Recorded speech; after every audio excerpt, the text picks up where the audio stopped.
প্রতিদিনের সকালে কিন্তু একরকম নাস্তা করাটা একদমই ভালো লাগে না। আজকের রেসিপিটা একদম অসাধারণ, মানে যে কেউই দেখবে একবার খেতে চাইবে যে একটু দাও দেখি কেমন লাগে। অনেকটাই লোভনীয়, অনেকটাই মজাদার। এই তো আমি 1.5 চামচ আটা নিলাম, তার মধ্যে এখন আমি লবণ নেব, তারপরে একটুখানি বেকিং পাউডার নেব, তারপরে মিক্স করে দিব সম্পূর্ণটা। বেকিং পাউডার ছাড়াও এতে এই নাস্তাটা করা যাবে। এই তো আমি বেকিং পাউডার অল্প একটু নিয়ে নিলাম। এখন পানি দিয়ে পাতলা একটা ব্যাটার তৈরি করব। একটা ডিম দিয়ে হেলদি নাস্তার রেসিপি। সবাই তো বিভিন্ন ধরনের নাস্তা তৈরি করে। এই তো একটা ডিম দিয়ে যে আমি পুরা পরিবার নাস্তা করতে পারবে সেই অনুযায়ী আটা আমি নিছি। এই তো পাতলা একটা ডো তৈরি করব, ব্যাটার তৈরি করব। এতে হয়ে যাবে অনেকগুলো রুটির থেকে নাস্তাটা কিভাবে আমি তৈরি করি দেখে নাও। এই তো আমার গোলা হয়ে গেছে, সুন্দর একটা ব্যাটার তৈরি করে নিলাম। এখন আর এতে কোনো কাজ নাই।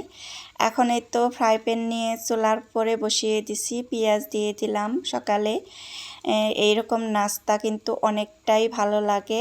একঘেয়েমি এইরকম মানে তেল চর্বি জাতীয় নাস্তা কিন্তু আমাদের ভালো লাগে না। প্রতিদিনই ভাত, ভর্তা ভাত, ডিম ভাজা এগুলাও ভালো লাগে না।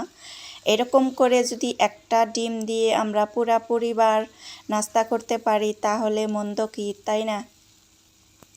এই তো আমি এখানে পেঁয়াজ মরিচের সাথে একটা টমেটো দিয়ে দিছি। তারপরে যে হালকা একটু তেল দিয়ে আমি ডিম ভেজে নিব, একটা ডিম ভেজে নিব। একটা ডিমের পুর দিয়ে আমি আর কি আমরা পুরা পরিবার নাস্তা করে নিব।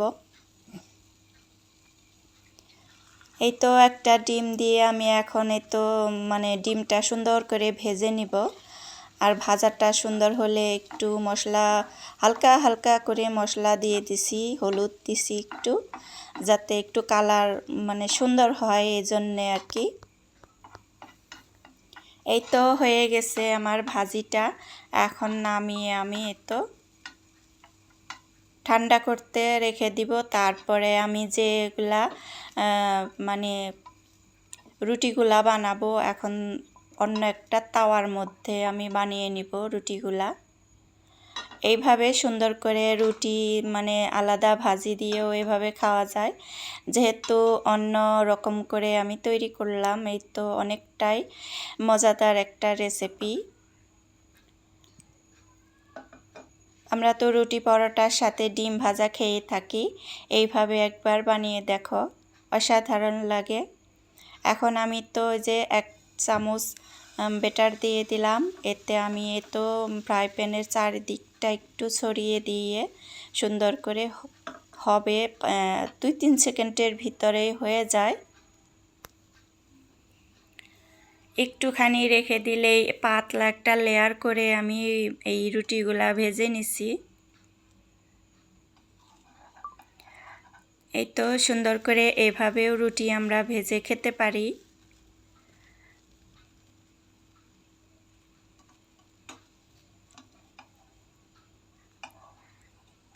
এতটা পাতলা হয়েছে, তো উঠাতে আমার একটু সমস্যা হইতেছিল, তারপরেও সুন্দর করে উঠিয়ে নিলাম। এখন আমি প্লেটের মধ্যে ছড়িয়ে দিব। এখন এই তো আবার আরেকটা দিয়ে দিলাম। চারিদিকে আর একটু করে ছড়িয়ে দিব, একটু খালি থেকে গেল এই জন্যে আর কি। দেখে নাও এইভাবে সবকটা তৈরি করে তারপরে আমি অন্য কাজ করব। ওই পর্যন্ত অপেক্ষা করো।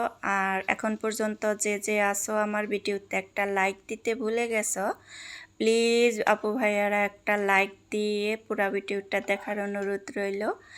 আর এর মধ্যে যদি আমার ভিডিওতে কোনো নতুন আপু ভাইয়ারা হয়ে থাকো, পাশে থাকার অনুরোধ রইল। পাশে থেকে যেও, ছোট্ট একটা কমেন্ট রেখে যেও, সেই কমেন্ট ধরে আমি চলে যাব তোমার পরিবারে। এই তো আমার সবকটা রুটি বানানো হয়ে গেছে। এই যে দেখো সুন্দর করে আমি সবকটা রুটি বানিয়ে নিছি। এখন সাথে করে এই যে পুর যে ভিতরে ভরা ডিম দিয়ে একটা ডিম দিয়ে আমি বানিয়ে নিছি, ওইটা আমি এখন এই তো সেট করে দিব সুন্দর করে। এতটা সহজ, এইভাবে করে নাস্তাটা তৈরি করলে দেখতে সুন্দর লাগে, আবার দেখলে সুন্দর কিছু খেতেও ইচ্ছা করে, মন চায় যে একটু খেয়ে দেখি কেমন হয়েছে। একটু সস নিয়ে তারপরে এভাবেও খেয়ে নিতে পারো। এতটা টেস্টি হয়েছে। এই তো নাস্তাগুলো আমি সুন্দর করে গুছিয়ে এখন প্লেটে রেখে দিব। আরেকটা এভাবে ভরে দেখিয়ে দিব যে আমি এই তো এই যে এইভাবে আর কি একটুখানি মুড়িয়ে তারপরে সুন্দর করে যদি প্রেজেন্টেশন করা যায় তাহলে কিন্তু ভালোই লাগে।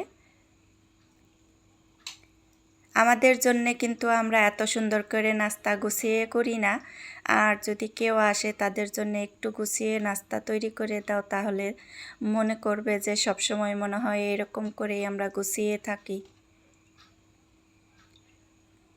ভালো কিছু করতে সময়ই লাগে একটু, তারপরেও আমরা ভালো কিছু করার চেষ্টা করি। এই তো এভাবে আমি সবকটা করে নিলাম।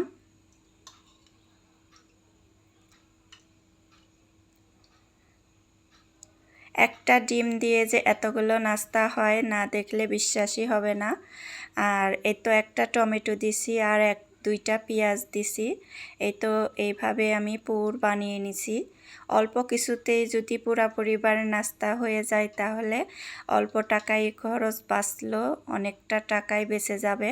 সকালবেলা যদি আমরা নাস্তা কিনে না এনে আমরা এইভাবে একটু সময় নিয়ে নাস্তাগুলো তৈরি করি তাহলে কিন্তু মন্দ হয় না, ফ্রেশ নাস্তাটা আমরা খেতে পারি।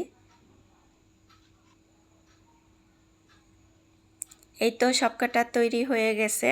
এখন আমি 1 কাপ চা করে নেব। তার আগে আমি ফ্রাই প্যানে একটু তেল দিয়ে তারপরে যে ওই নাস্তাগুলো আবারও একটু ফ্রাই করে নিব। এই ফ্রাই করে নিলে আরেকটু টেস্ট লাগে আর কি। যদি ফ্রাই না করতে চাও তাহলেও চলবে, এইভাবেও খাওয়া যাবে। আবার এই ফ্রাই করে নিলে একটু আর কি শক্ত হবে, এইটা যেমন এখন একদম নরম। কেউ কেউ আবার এরকম তেল ছাড়াই খেতে ভালোবাসো। আমি তো দেখলাই তেল ছাড়াই রুটিগুলা ভেজে নিলাম, আবার ডিমটাও ওই তেল ছাড়াই প্রায় ভেজে নিছি। একদমই তেলের ব্যবহার কম হয়েছে। এইভাবে করে সকালবেলা যদি আমাদের শরীর স্বাস্থ্য ভালো রাখতে হয়, এইভাবে করে আমাদের নাস্তাটা তৈরি করতে হবে। এই তো আমার সুন্দর করে নাস্তাটা তৈরি করা হয়ে গেছে। তার সাথে তো একটু চা থাকবে, তার জন্যে বললাম যে 1 কাপ চা আমার করে নিতে হবে এখন। সুন্দর একটা কাপ কিনেছি, এখন পর্যন্ত চা খাওয়া হয় নাই, এজন্যে আর কি সুন্দর করে একটু সেট করে নিলাম। কে কে আসো এখন পর্যন্ত আমার ভিডিওতে, যদি থেকে থাকো তাহলে অনেক অনেক ধন্যবাদ। সবাইকে অনেক অনেক ভালোবাসা জানিয়ে আজকের মতো এখানেই ভিডিওটা শেষ করতেছি। এই তো আমি একটু কেটে দেখিয়ে দিলাম ভিতরটা কেমন হয়েছে। সত্যি কথা বলতে কি অসাধারণ লাগছে এই নাস্তাটা। পেট ভরে যাবে কিন্তু মন ভরবে না, মন বলবে যে আরও খাই। আজকে এই পর্যন্তই, আল্লাহ হাফেজ।